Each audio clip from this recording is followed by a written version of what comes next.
أعوذ بالله من الشيطان الرجيم بسم الله الرحمن الرحيم الحمد لله الحمد لله رب العالمين والصلاة والسلام مبعوث رحمة للعالمين سيدنا مولانا محمد وعلى آله والسلام عليكم ورحمة الله وبركاته. Jazakumullah khairan for attending and inshallah for giving me another opportunity to speak. The topic, as the brother introduced, is the matter of Imam Mahdi, or the timeline of Imam Mahdi.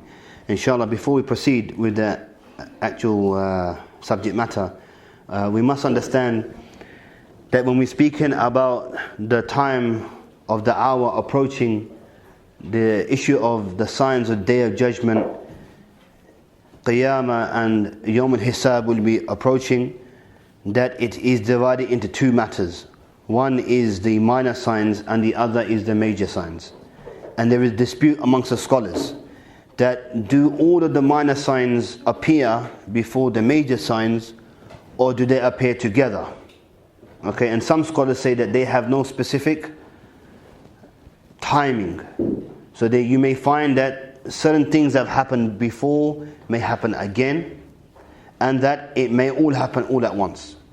However, the point being is this, that we should not be of those that don't take heed or lesson or reminders, and that is the days of the Day of Judgment approaching. That we don't become complacent and think to ourselves that, oh, you know what, these signs are to come yet, this sign is to come yet, so therefore we're not that bad, therefore we have a very long time before the actual hour approaches. And that is also interesting how in the Quran Allah subhanahu wa ta'ala, He speaks about the sa'ah, the hour approaching, the hour. That it's not so much about the day or the year or the month, but it is about the actual hour. And there is wisdom behind this. And that we have to be careful that we don't think that it's 10 years to come, 20 years to come, or 100 years to come. Somebody may say things have not got that bad yet. It's not that bad for their judgment to come. But this is wrong for us to have this understanding. But rather we need to understand that these are signs for us, so that we can do as much as we can for our good deeds, to remove the bad deeds, and to increase ourselves in Iman. Because that is the only thing that is going to help us on the Day of Judgment. We know many of the ayat of Quran and many hadiths regarding those that will leave their loved ones, regarding those that will abandon their wives and their children, their brothers and sisters and mothers and fathers, when they will be questioned and they will not ask about anybody else, they will not fear about anybody else except for themselves.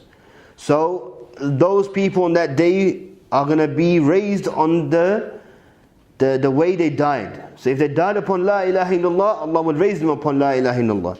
If they died making da'wah of La ilaha illallah, then they will be raised upon that action. But if they died upon ghiba, backbiting, or died upon lying, or died upon doing fraud, or died upon drinking or consuming alcohol or taking drugs, then this is going to be a disastrous time for that person. So you and me both need to remember that these signs are for us, not for the people before, and not for the people to come, because we don't worry about the people to come. We think about our present time. We need to make sure that we take the time out in our lives and put our things in order. At the same time, these are not stories. You know, some people like to make them out to be stories, and you know, then you hear YouTube clips of arrivals and revivals and God knows what else is coming about, and then there's mass confusion now about the Mahdi and about this and that and Yajuj and Ma'juj, and people coming up with some strange ideas. And look, this is not a game, it's not a joke, this is a very serious matter. Then when we're speaking about Imam Mahdi, it means that this is the beginning of the major signs of the Day of Judgment. It's the beginning of the major signs. So don't think for a moment now, which we're going to go through inshallah, about Imam Mahdi, is the fact that it's going to be fantastic, it's going to be brilliant. But that's if you and me reach to that stage. Because what precedes Imam Mahdi is going to be full of trials. Full of trials.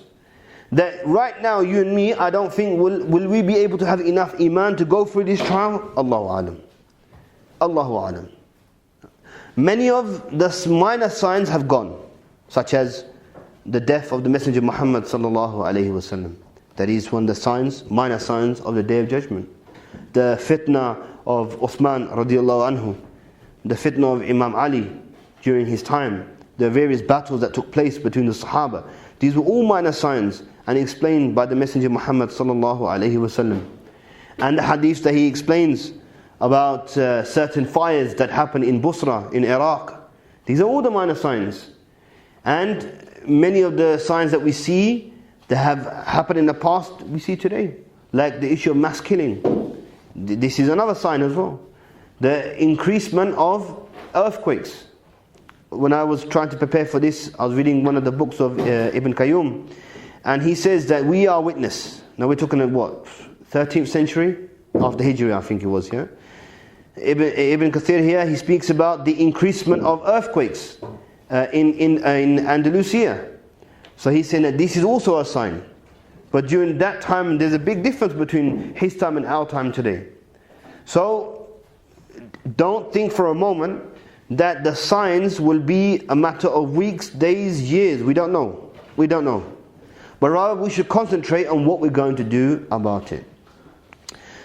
So let us narrate the first hadith of Abdullah ibn Mas'ud. He narrates from the Messenger Muhammad sallallahu alaihi wasallam. He said, "The world will not pass away before the Arabs are ruled by a man of my family whose name will be the same as mine." This is in the collection of Abu Dawud. And here the ulama say that this is in reference to Imam Mahdi. Now there is a question mark, because some people will say, and this is the problem, when you put your own rationality to certain matters. They will say that Imam Mahdi is not mentioned in the Quran by name, okay? And therefore, we don't know if this is correct or not. Well, there are 50 hadith, which we're not going to mention all of them today. 50 hadith which mentions by name Imam Mahdi, and all 50 of them are mutawatir. In ilm al-hadith, when you find a hadith which is mutawatir, it means its chain is correct. And not only is its chain correct, but there are many chains of people. And that there is no break through the chain. So for example, when an alim, he quotes, like say Imam Bukhari or someone, he quotes hadith and he traces it back to the first generation, and then to the Sahaba, the second generation, and then to the Sahaba, and from the Sahaba straight to Muhammad sallallahu alaihi wasallam. And there is no break in this. This is a correct chain. But when it becomes a matter of mutawatir, it means there are many of these chains, and all of them are correct in its chain. Therefore, when something is mutawatir, it becomes a matter of belief. Okay? So just because certain things are not mentioned in the Quran, it doesn't mean that this is not the case. For we know Allah subhanahu wa ta'ala, He tells us to make reference to Allah and His Messenger. Okay? Many times, not just once or twice. Many times it is mentioned in the Quran. So the issue of Imam Mahdi, if we look at the hadith here, it says the world will not pass before the Arabs are ruled by a man. So the first thing is, the Arabs will be ruled again by a man of my family whose name will be the same as mine. So here Rasulullah ﷺ is making a reference that this particular person that is coming, he is going to have resemblance to me, and that he will rule over the Arabs in the Arab world. At the same time, we find that there are many people who have claimed to be the Mahdi. We know, I think recently there was some nutcase from Manchester who also said he was the Mahdi as well. Okay, and there were many people throughout history who have said that I am the Mahdi. Okay, and many people attribute to them and say so and so is the Mahdi because he does some some tricks and some illusion, and for some reason they all think that this guy is the Mahdi. But there are signs of the Mahdi as well. Also, there is a big reference when it comes to the issue of Imam Mahdi and the Shia. So let us just pause here for a second. That the Shia believe that there is a man named Muhammad bin al-Askari, and he disappeared at the age of 5 years old. and he went into hiding in some tunnel somewhere, and he's been there for 10 centuries hiding still. So, it's like 500 years old, yeah? Actually 495 years old then, isn't it? Okay, so he's still hiding. He's still hiding in this tunnel somewhere, yeah? Now, obviously, this is connected to their belief, because they believe that he is the 12th Imam, they're infallible, etc.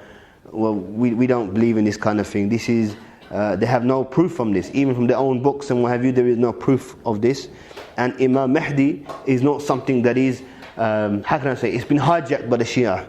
Okay, these are titles given, right? Such as Imam Ali, Imam Hassan and Hussein. These were titles given to these great personalities and characters in the religion of Islam. So in terms of what the Shia believe, there is no such thing. Okay, that we don't believe he was 5 years old and he's hiding in some tunnel, he's going to pop out and say, I'm the Mahdi. It doesn't work like that. It's not simple as that, okay? Like we said, there have been many Mahdis in the past, many of them. But all of them are liars, because they have not shown the signs of the Mahdi. There is one general sign that you will find before Imam Mahdi appears, and that is, there will be great confusion in the world. There will be great confusion amongst the Muslim. There will be absolutely violent deaths taking place. Killing upon killing. And there will be disputes everywhere. There will be disturbance and there will be fear. Fear, people will not want to come out of their homes. They will stay in their homes. They will lock themselves. And there will be many, many wars. Many wars and fitan upon fitan. That there will be trial and tribulation upon trial upon trial upon trial. To the extent that when somebody will go for a trial, we think that this is it, this is the last one. And another one will appear. That until the hadith says, until a person will walk past the grave and he will say, I wish that I was in his place. This is how severe the fitna is going to be. This is just before the time of when Imam Mahdi comes. And this is a hadith in Imam Ahmad, narrated by Abu Sa'id al-Khudri. He says that Rasulullah sallallahu alayhi wasallam said, he will be sent at a time of intense disputes and differences among people and earthquakes.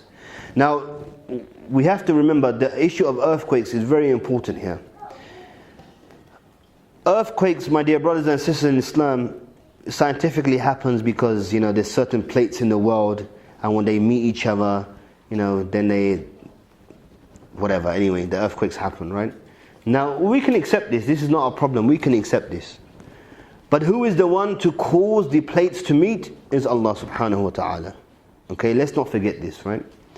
And there is a hadith where the Prophet ﷺ, he said, the earth would complain to Allah.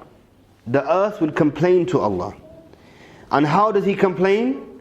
By the shuddering and the shaking of himself, i.e. the earth himself. And his complaint to Allah is that there are evil people walking upon me. There are sinful people walking upon me. So every time we see an earthquake, don't just think scientifically because the plates are hitting each other, therefore there has to be an earthquake. No. These are signs that the earth is complaining that there is too much sin upon me. Like we've heard about the latest earthquake. And if you think about it, majority of the earthquakes that have taken place in the last 10 years have been in Muslim lands. Pakistan is twice or 3 times. Turkey's been a couple of times in the last 10 years. Iran's been a few times as well. Indonesia has been a couple of times as well. Majority of the earthquakes is happening in the Muslim world. Many will say, why? It's because they are sinful people. Yes, it is true. That is one. But this is in the wisdom of Allah subhanahu wa ta'ala. And that just because somebody's misery and just because the sinful people are being punished, it doesn't mean that this is a test for the ones that are not committing sin. For example, now we have the season of Dhul Hijjah, and the Hujjaj are making the journey since yesterday, and that they will be going through times of difficulty and doing their duties. And the day will come on the day of Arafah, on the day when they will make the udhiyah, the qurbani, right? But this is also an opportunity for us to be participate with them as well by also doing the slaughtering. and that this earthquake is happening in eastern Turkey, I assume, inshallah ta'ala, the majority of the people in Turkey will give the meat to those that need it in eastern Turkey. So the wisdom behind this is that it helps others and it wakes people up as well at the same time. When the earthquake happened, 2005 I think it was, in Ramadan in Pakistan. It happened in Ramadan, right? And this is a time when you will find that people are the most generous. When the earthquake happened, that night, myself and a couple of brothers, we collected the money from the local masjid. Okay, we just collected. We went out there and before we even announced, the people looked at us and said to us, "Are you collecting for Pakistan?" Before we even announced. After Salat and Taraweeh, how long do people hang around? Half an hour, an hour. In that 1 hour, we collected nearly £800 cash. £800 cash. People were ready to give. They came and they gave in bundles. I'm not pennies, I'm talking about notes, bundles of notes. That this is the same time where it is something disastrous for one part of the Ummah, but yet for another part of the Ummah, it is expiation. They're removing the sins from themselves by giving that sadaqah, helping the people. Likewise, the earthquake is a reminder for all of us, and that obviously during this time, there's the recent flooding in Pakistan, and also the drought in Somalia. So if you are going to do your udhiyah, or the qurbani, then my advice is speak to the brothers such as Ummah Welfare Trust. They are working in these places, and this is the best place. Ask them where the best place to send your donation. Though it's better for you to do it yourself, but at this time I think it's more helpful for those that need it the most, inshallah ta'ala. There is also a hadith which says that there will be a double eclipse in Ramadan.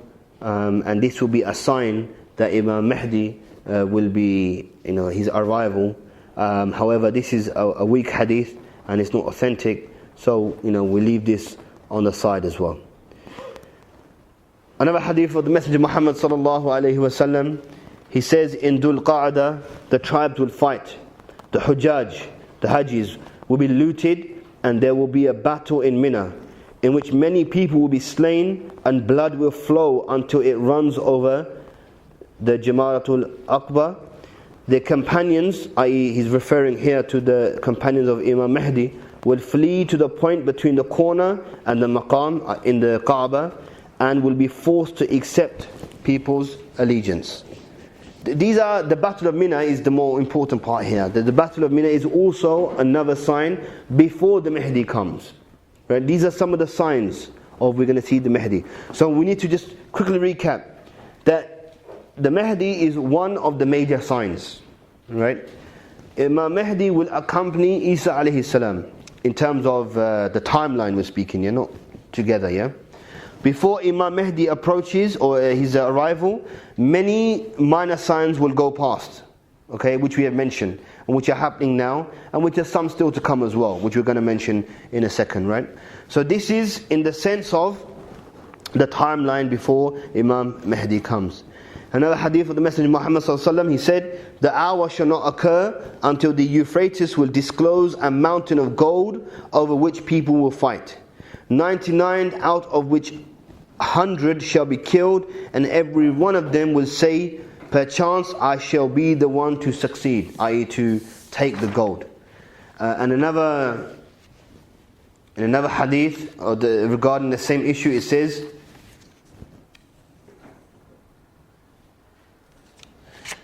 in another hadith it says that, and if I was amongst you, I will not go near this gold, right? I have heard one opinion that this is reference to the oil that is being found in the Euphrates. Euphrates is the river that goes through Iraq.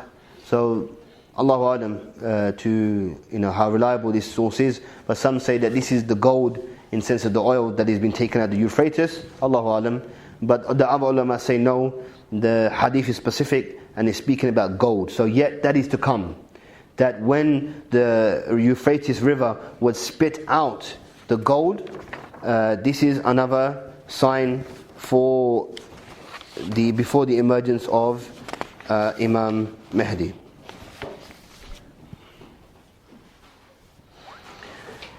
In terms of the resemblance of Imam Mahdi, we find the hadith of the Messenger Muhammad sallallahu alaihi wasallam. There's lots of hadith, so I'm just going to quickly shorten them. He gives descriptions that his name will be similar to my name, his father's name will be similar to my father's name. So either he will have the name Ahmad, Imam Mahdi, or he will have the name Muhammad, and his father's name will be Abdullah, and that he will be from the lineage of Sayyidina Fatima radiallahu anha, and that he will be close to him in appearance, such as he will be having a shiny forehead, he will have a long nose, etc.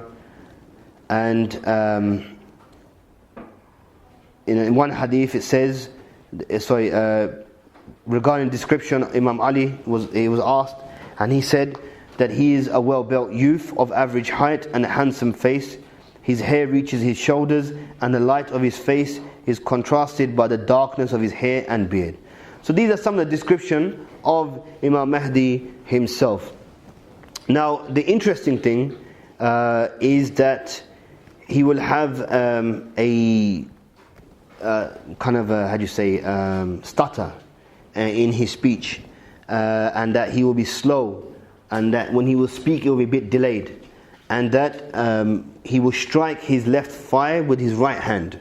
I don't know how authentic this is, but this is something that some of the scholars have narrated, but Allahu Alam to this. However, it is agreed upon that Imam Mahdi will appear from the east. Now the east is a big east, so sometimes it's difficult to pinpoint when people say about the issue of the east. Thawban radiallahu anhu reported that the Prophet ﷺ said, 3 men will be killed at the place where your treasure is. Each of them will be the son of a Khalifa, but none of them will get hold of the treasure.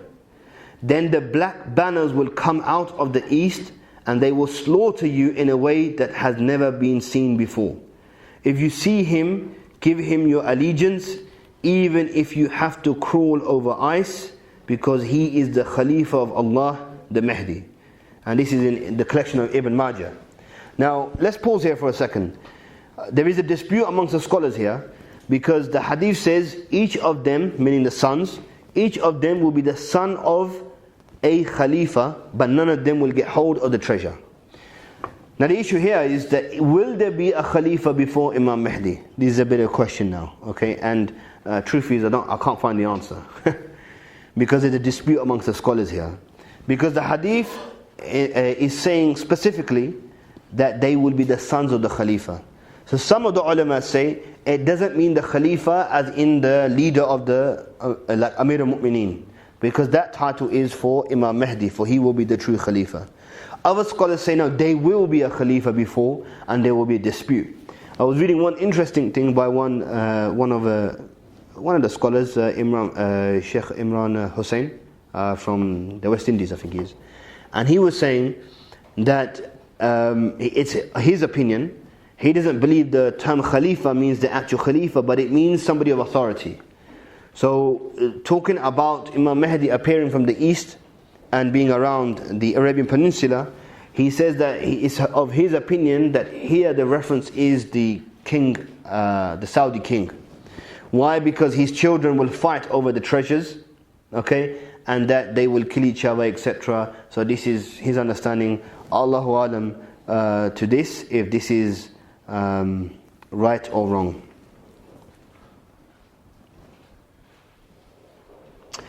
Now, what is mentioned is that during this time that there will be mass dispute and there will be intense fighting. And what will happen is that Imam Mahdi will leave from Medina and will go to Mecca, okay? And when he will not want to be involved in a dispute amongst these sons of the Khalifa, and that he will move and leave. And as he will enter Mecca, people will see him. Now who are the people who will see him and recognize him that he is the Mahdi?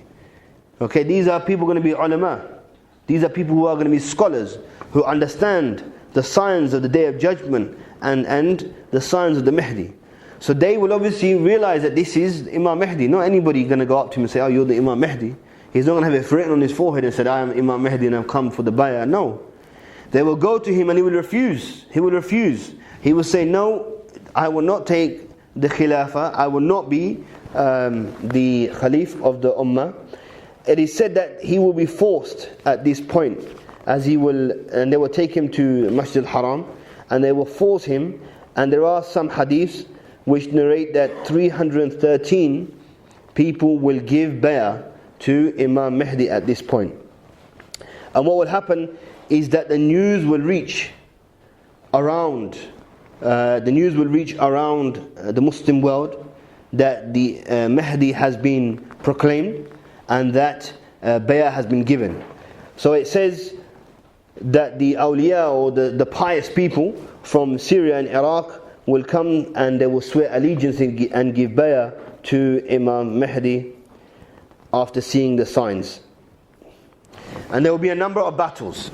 Okay, there will be a number of battles. You know, just to point out one thing, like I said before, that the issue of Imam Mahdi is not like a fantasy and it's not like a story, as some people wish it to believe. And this is the problem with clips from YouTube and this kind of thing, because they dramatize everything.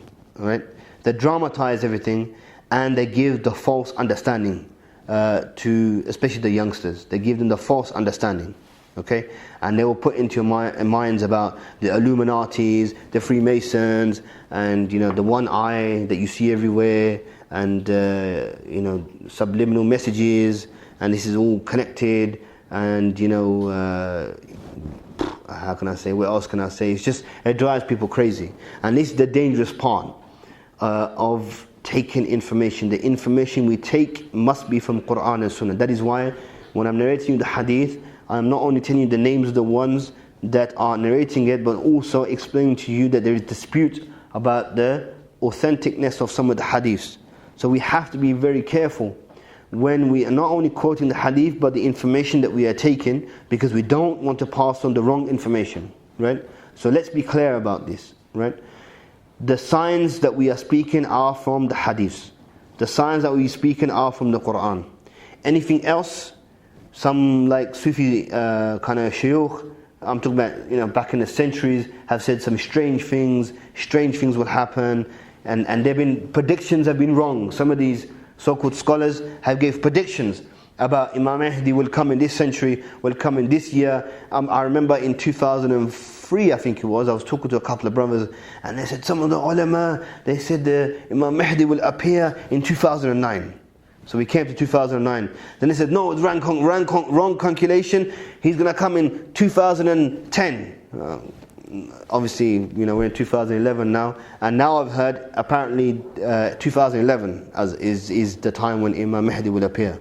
Allahu Alam. We don't know these things, okay? And some of these things should just be left on the side, right? We're not those people who are going to say, look, we're going to wait for Imam Mahdi to come. He's going to sort everything out. No. The Ummah of Muhammad ﷺ are people of action. They are proactive. They get out and do something. They don't just sit on their backside and say, we're going to wait for someone else to come. This is not the Ummah of Muhammad ﷺ. This is not the way of the Sahaba, and this is not the way of the pious scholars. They never did this. They got up and did something. Even if they were told, in this year this is going to happen, they still did their duty by moving around and actually doing something, right? So don't have this in your mind at all, that there'll be a certain time and place and etc. Just get on with it. There'll be a number of battles. The first battle that will take place will be against a tribe called Kalab, and that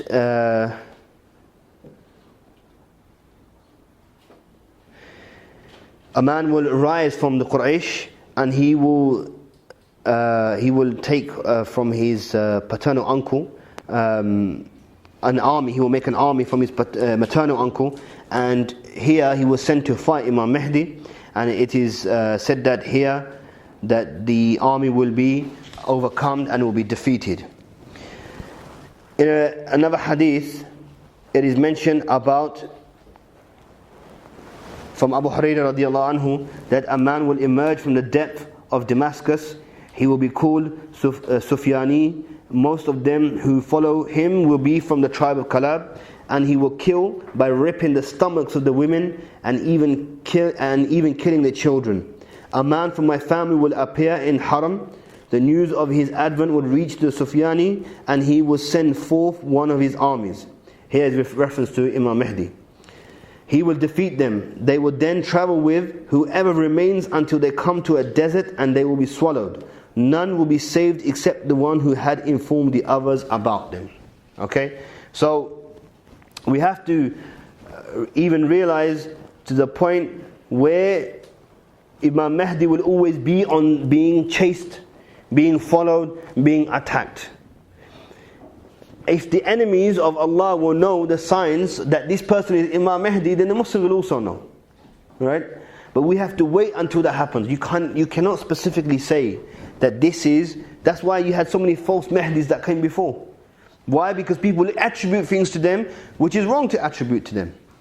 Anyhow, Imam Ali radiallahu anhu narrates from the Prophet ﷺ, there will be a man from an area in Central Asia who will be called Harith Harath, and a man called Mansur will be at his vanguard. He will give a bow to the family of Muhammad ﷺ, just as the Quraysh gave a bow to the Prophet ﷺ. So at this point, that there will be two particular people that will come from the areas near Khurasan. So present day is in between Uzbekistan, Kazakhstan and Kyrgyzstan. Three of these countries here, that this particular place, that there will be two men who will rise from here, and that they will give protection to Imam Mahdi at this point. When I read the hadith from Salama radiallahu anha, that the Prophet ﷺ said, there shall be differences and intense dispute at the time of the death of a Khalifa. Right? Then a man from the inhabitants of Medina will come out to flee to Mecca. Some Meccans will come to him and take him out, though he will be unwilling. They will then make him accept the bay'ah between the black stone and the place of Ibrahim, the Maqam Ibrahim. An army will be sent to fight him from Syria. However, it will perish in Bayda, between Mecca and Medina. When the people see and hear about this event, then the awliya, i.e. the pious people of Syria and Iraq, will give bay'ah to him. Again, mentions about the death of a Khalifa, that there may be, some say, like we said, that this could be an actual Khalifa, but I am of the opinion that it is an actual Khalifa before Imam Mahdi appears, and that he will die and there will be dispute after him, maybe to the throne, etc. And here Imam Mahdi will leave Medina and go to Mecca, and people will recognize him to be the Mahdi, and they will give him the bay'ah. There are other signs as well, such as a star, a very luminous star with a tail rising from the east before his emergence. That this is one of the signs. Again, Allahu Alam to this. A voice in Ramadan will awaken those that are sleeping and alarm those that are awake. Unfortunately, some of these don't have much evidence to them as well, but we just make reference to them. That there will be emergence of certain people such as Al-Ahraj, Al-Kindi, Abqa and Ashab before Imam Mahdi, and the earth will swallow a village near Damascus, and which is authentic, the hadith of those that will rise, the black banners that will come from the east. Some hadith say from Khurasan between Iran and Afghanistan. Some say Taliban, Allah knows best. And that this is one of the signs, but this is a hadith, so this one we can make reference to. Yusayr bin Jabir said, a red storm erupted in the city of Kufa. Afterwards a man came shouting and repeating the same words. O Abdullah ibn Mas'ud, the hour has come. He, Yusayr, then said that he sat up after he was leaning on his side and said, the hour will not arrive, Ibn Mas'ud, that the hour will not arrive until no inheritance will be divided and no war possessions will bring about satisfaction. He pointed with his hands towards Ash-Sham, saying, an enemy will gather its forces against the followers of Islam. I said, do you mean Ar-Rum? He said, yes.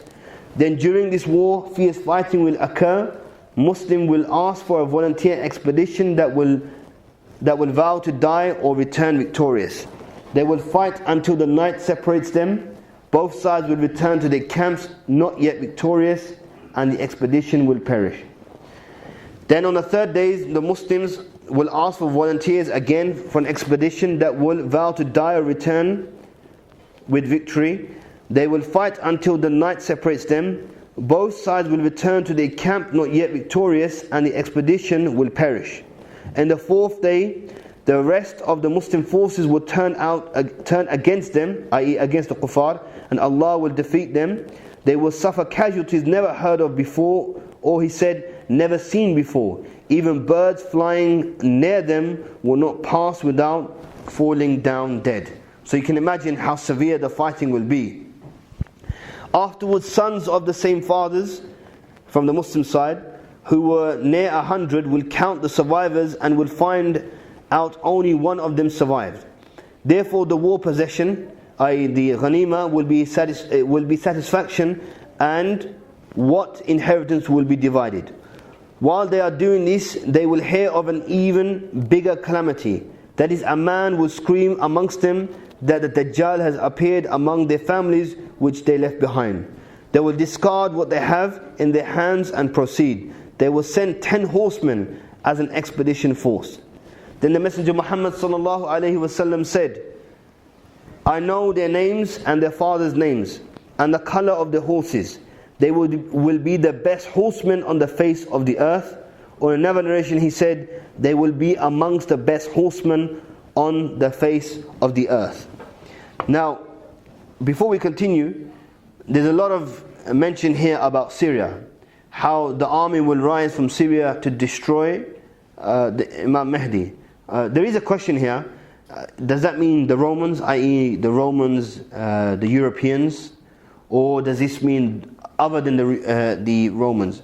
And you maybe can put a question mark here, that could these be the Shia?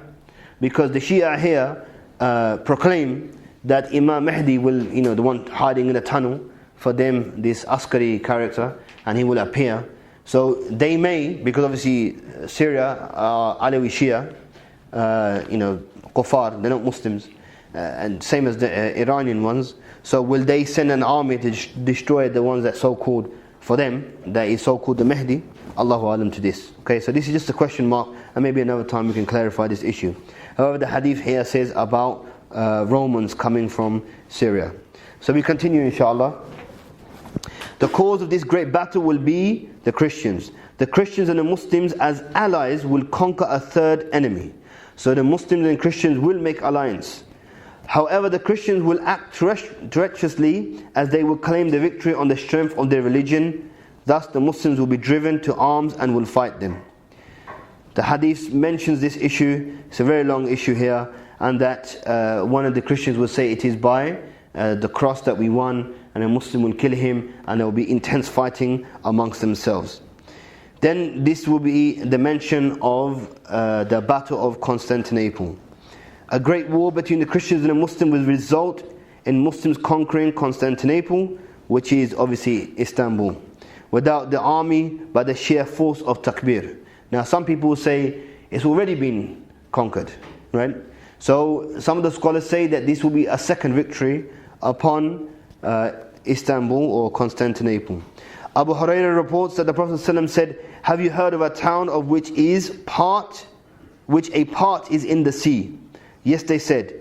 He said, the last hour shall not occur until 70,000 of the children of Ishaq shall attack it. So there will be occupation of Istanbul or Turkey. When they come to it, they, the Muslims, will not fight with arms, nor throw arrows. They will only say, La ilaha illallah, Allahu Akbar, and then one of its side will fall down. They will recite for the second time, La ilaha illallah, Allahu Akbar, and then another of its side will fall down. After that, they will say it for the third time, La ilaha illallah, Allahu Akbar, and then it will be open for them, and they will enter and acquire the booty, the spoils of war. While they will be dividing the booty, a proclaimer will come to them and proclaim, verily Dajjal has come out. Then they will leave everything and return. So some of the scholars, they say that between the war of Constantinople, of Istanbul, and its conquest, and between Dajjal coming will be around 7 years. There'll be a difference of 7 years. Okay? That there will be 6 years and Dajjal will appear in the 7th year. And this is, as far as I know, Allahu Alam, in the time of Imam Mahdi. Now there are many other hadiths, like I said, there's over 50 hadiths regarding Imam Mahdi. But what is important to understand, that after the death of the Khalifa, when Imam Mahdi will appear and he will be given the governance, he will no doubt be a person of justice. He will spread adl in the world, and that he will implement the Sharia of Allah subhanahu wa ta'ala as narrated.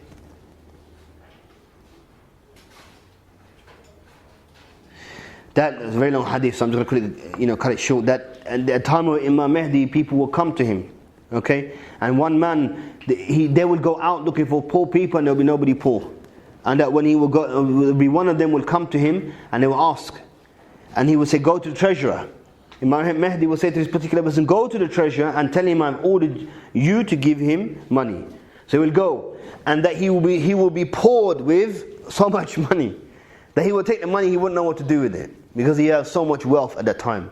So the Khilafah at that time would be very rich. Okay, there will be much ghanima, there will be much spoils of war that the Muslims will take. And there will be much justice at this time as well. And that in his Khilafah, it will remain 7 years. And then he will die and the Muslims will pray over him. Now, what does this mean? That there will be only 7 years of his Khilafah. That all of these wars will take place within the 7 years stretch. And that the land will be conquered within these 7 years. Justice will prevail within these 7 years. Now there are some disputes. Some say, some hadiths mention 7, some hadith mention 8, and some hadith mention 9 years of the Khilafah. So a lot of the scholars, they stick with the issue of 7 years, right? So whatever the issue may be, we must understand that this is a matter of belief, and that things cannot be pinpointed and said that when Imam Mahdi will appear, but rather we need to work on ourselves and make ourselves stronger, make our family stronger, and to make the community stronger in order to be those that will support Imam Mahdi, and that we don't need to be involved in these superstitions and these silly stories and ideas that are coming out from certain wrong people, and that we need to stick with the Quran and the Sunnah, and that Imam Mahdi will be of the 7 or 8 major signs, that his appearance will be the beginning of the major signs, that such as after Imam Mahdi, Isa alayhi salam will appear, Dajjal will appear.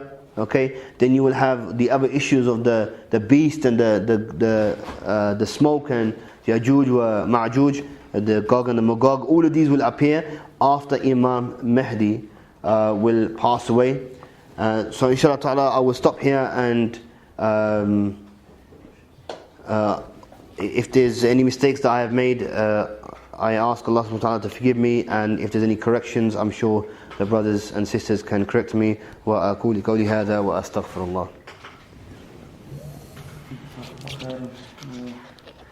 A brief question and answer session, inshallah. Brothers, raise their hands. Sisters, if you want to write on a piece of paper and bring it to the front, inshallah. So, this is the question. What's the black banners? The black banners. There are The question is the black banners. the black banners. There's different narrations about regarding the black banners, but it means in terms of the black flags. The flags, the raya, which is black and has the white La ilaha illallah Muhammad Rasulullah. Have you seen those flags? Well, no, because they're not going to be raised in Britain. They're going to come from the east. They're black flags that we will see. Many of these black flags will rise, and this will be one army that will have many of these black flags. And they will rise and they will support Imam Mahdi. There are hadiths that say that they will also be of the army that will conquer Jerusalem, and that they will free many of the Muslim lands. And the narrations also say that if you can, you should be a part of them, for whoever dies amongst them will be the best of the shuhada. Yes, sir. It's 2 mentioned Imam Mahdi, and you did mention that we'd have the same name as Rasulullah. So how does that link up? Because you said Mahdi and Muhammad. The other question is, after Imam Mahdi dies, what is the period between him and Dajjal? Because obviously before Dajjal is going to be fitna. After Mahdi, there won't be fitna. Yeah. In terms of the names, I can only give you the information that comes from the hadiths. I make the assumption, this is just an assumption, that he would be attributed to the Prophet ﷺ by his names. So Mahdi may be his surname, and his first name may be Ahmad or Muhammad. That's what I can say, on that. And in terms of the after Imam Mahdi, there isn't anything specific that I know of. What I was confused about was the issue of Isa alayhi salam, because Isa alayhi salam is only going to come when Dajjal appears, right? And he will be the one that will kill Dajjal. Now there's a question mark here which I can't find the answer from the hadith, so maybe somebody can correct me here, is that will the Mahdi be with Isa alayhi salam when they kill the Dajjal? Because the hadith says that Isa alayhi salam, when he will come, the Imam Mahdi will say to him, lead the salah. You know this hadith, yeah? And he will say, no, how can I lead the people of the Ummah of Muhammad sallallahu alaihi wasallam? So here some of the scholars say, now at this point, Imam Mahdi and Isa alayhi salam would be together and they will fight, and that the Dajjal will be killed. If that's the case, then that means that will happen in the 7-year period of Imam Mahdi, for he will only live between 7, 8 or 9 years. So during his khilafah. But what the hadiths don't mention, such as for example, the Ya'juj and Ma'juj appearing, it doesn't mention anything about the Mahdi here. It mentions that Isa alayhi salam will make dua against the Ya'juj and Ma'juj, and Allah will destroy them. Okay? And that after this many of the issues will take place. So Allahu Alam about the time scale. As far as I understand, that Imam Mahdi and Isa alayhi salam will be together and they will fight the Dajjal, and Isa alayhi salam will be the one that will kill the Dajjal. But the question remains, is that going to happen during the Khilafah of Imam Mahdi, or will that happen after the Khilafah of Imam Mahdi?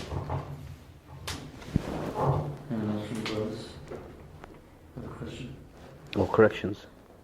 Sorry? Or corrections? Or corrections. I want myself... Correction? Question. I've heard that one of the signs of the Imam Mahdi was that he would have very eloquent Arabic.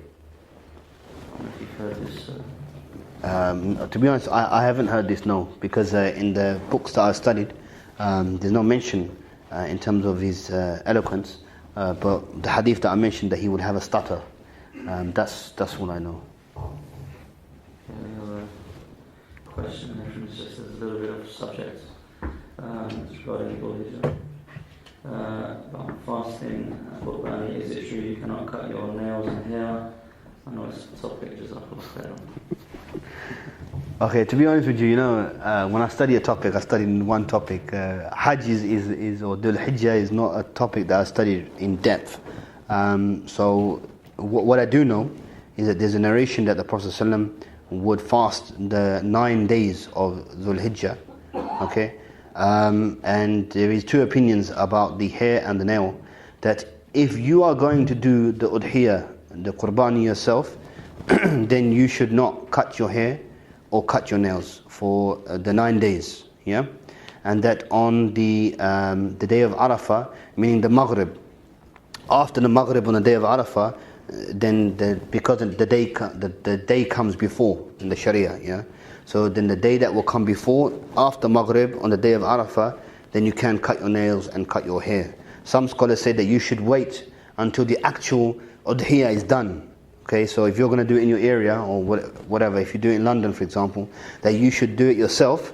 Once you've done it, then you can cut your nails and cut your hair, etc. Some scholars say no, after Maghrib, because say for example you delegate it, like I've delegated it to be done somewhere else, that you're not going to know the precise time of when they do the udhiyah. So that as long as it's after Maghrib on the day of the day of Arafah, then you can cut your nails. Some say it's recommended not to cut your nails and cut your hair. Other scholars say that it's prohibited to do it if you are of the one that is going to do the udhiyah, right? So my advice is, if you have delegated or you're going to do it yourself, then in these 9 days, it's only 9 days, don't cut your hair and don't cut your nails, and inshallah leave it at that. And the fasting on the day of Arafah, for us, not for the Hujjaj, is the hadith says is an expiation of your sins of 2 years, the previous years and the year to come. And it's only that one day. The hadith is talking about the day of Arafah. So even if you don't fast the full 9 days from now until Saturday, then you should at least fast on Saturday, that one day, because this will remove the sins for 2 years, inshallah. Okay, regarding Khalifa before the 19th, is that is he going to be recognized by the whole Ummah as a Khalifa, or is that going to be only a few people? Allahu Alam. The reason why I say that is because the issue of the Khalifa before Imam Mahdi is a dispute as well. We know the hadiths are clear, where it's used the language in saying that the sons of the Khalifa will fight for the treasure and they will never get it. Okay, some scholars say that this doesn't actually mean Khalifa as in Amir al-Mu'mineen. It means somebody of authority. So as I mentioned before, that Sheikh Imran Hussein, he believes that this is the Saudi royal family. That this is them being an authority, and that his children will fight for the treasures, and then Imam Mahdi will appear. Okay, but some of the scholars say no, it actually means Khalifa, right? Will he be recognized? Personally, I doubt it very much. If tomorrow, let's say if tomorrow a person stands and he says, I am the Khalifa, who's going to recognize him? Who's going to say, yeah, you're the Khalifa? You're going to see dispute upon dispute. But there is a, there is a method of recognizing somebody is a Khalifa. So you will go to the ulama will sit with them and discuss with them, and then they will give their opinion. Okay? So most probably they will be of those that will dispute if this person is a Khalifa or not.